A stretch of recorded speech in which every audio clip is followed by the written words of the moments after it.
আসসালামু আলাইকুম ওয়া রাহমাতুল্লাহি ওয়া বারাকাতুহু। প্রিয় সাংবাদিক বন্ধুগণ, আমার প্রিয় দেশবাসী,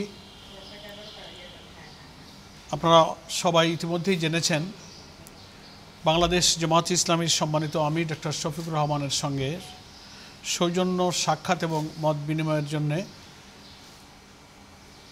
কিছুক্ষণ পূর্বেই আমাদের সম্মানিত আমির জামায়াতের এই নিজস্ব কার্যালয়ে ওনারা এসেছিলেন। হার এক্সেলেন্সিস মিসেস গোয়েন লুইস, জাতিসংঘ রেসিডেন্ট কোঅর্ডিনেটর বাংলাদেশ অফিসের, এবং সাথে ছিলেন Mrs Huma Khan, human right council of UN Bangladesh.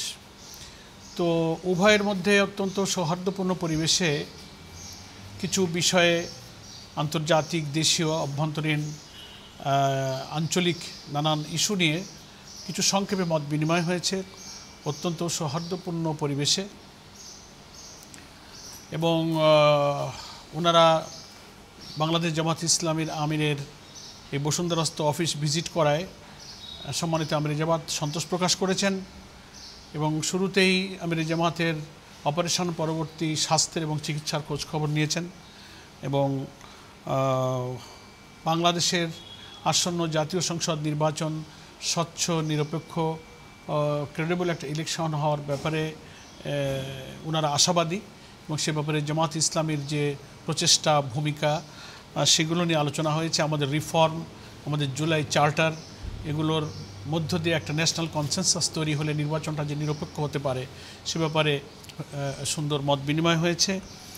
এবং সঙ্গে আমাদের রোহিঙ্গা সমস্যা, মায়ানমার হিল ট্যাক্স ইস্যু এবং মায়ানমারের যে মানবিক পরিস্থিতির উদ্ভব হয়েছে, সেখানে জাতিসংঘ সহ রোহিঙ্গা ইস্যুতে সকলের সমন্বিত একটা সমস্যা সমাধানের প্রচেষ্টা এবং উদ্যোগ প্রয়োজন।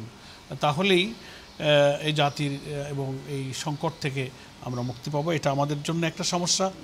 এখানে তাদের শিক্ষা, চিকিৎসা, তাদের স্বাস্থ্যগত, তাদের পরিবেশগত, এবং তারা যে অনেক সময় অ্যাডিকশানের দিকে চলে যাচ্ছে, নানান আবাসিক সমস্যার যে মানবিক দুর্যোগের মধ্যে তারা আছে, সেগুলোর ক্ষেত্রে জাতিসংঘ সহ সকলের সহযোগিতা প্রয়োজন। আমাদের সম্মানিত আমির জামাত জানিয়েছেন যে সরাসরি পলিটিক্যাল পার্টি হিসেবে এখানে আমরা ইনভলভ হতে পারি না, কিন্তু কিছু এনজিও, ইসলামিক এনজিও সংস্থার মধ্য দিয়ে তাদের পাশে তারা দাঁড়াচ্ছে এবং আমরা খোঁজখবর রাখছি। আমাদের এই মানবিক সহযোগিতার সঙ্গে আমরাও আছি। এবং আমাদের সামনে 2026-এর ফেব্রুয়ারিতে সম্ভব জাতীয় নির্বাচন সুষ্ঠু, নিরপেক্ষভাবে যেন হতে পারে সে ব্যাপারে ওনারা সহযোগিতা করবেন।